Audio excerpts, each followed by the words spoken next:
Yulan, Adonai, Archaga-Caraez. MS-13 is one of the most violent criminal organizations in the world, active primarily in South America, specifically Honduras, Guatemala, El Salvador, but currently are active in Mexico and the United States as well. Yulan here is the alleged leader of the MS-13 in all of Honduras, making him responsible for a lot of shenanigans, to say the least, such as drug trafficking, human trafficking, extortion, kidnapping, and extreme acts of violence. Yulan specifically is wanted in the US for trafficking multi-ton loads of cocaine into the United States, as well as murder and a laundry list of others. Crazily, Yulan was actually apprehended and charged in court for the murder of 2 Honduras prosecutors, when during his trial, 20 armed men dressed in the same uniforms as the anti-gang unit walk into the court hearing and seconds after unload on the entire room. 4 police officers were killed, and Yulan was once again a free man. The power that these criminal organizations have in South America is honestly scary and strongly rivals the government, although some would argue that the two are intertwined. Although this man is only 5'5" and 160 pounds, he is one of the most powerful and deadly men in Honduras and likely in all of South America. And it's not necessarily shocking that the FBI is willing to offer up to $5 million for information leading to the conviction or arrest of Yulan. Alexis Flores.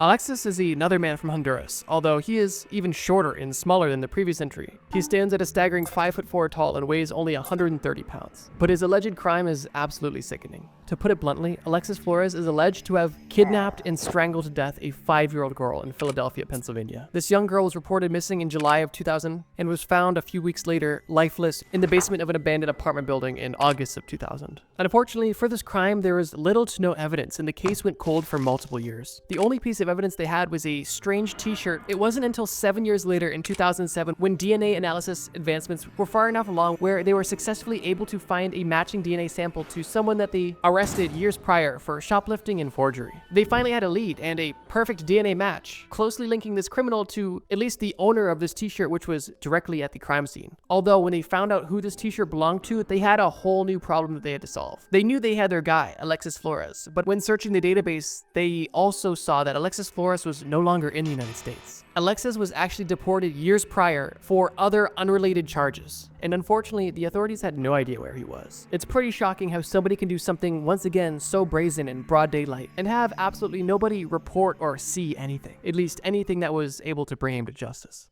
Bhadresh Kumar Chetanbhai Patel. Ladies and gentlemen, before we get into the disgusting actions of the last person on the FBI's most wanted list, I just wanted to mention 2 quick things. When doing research for this video, I not only researched those who are currently on this list, but I also made a list of some of the most infamous people that have ever been on this list that has existed for over 70 years.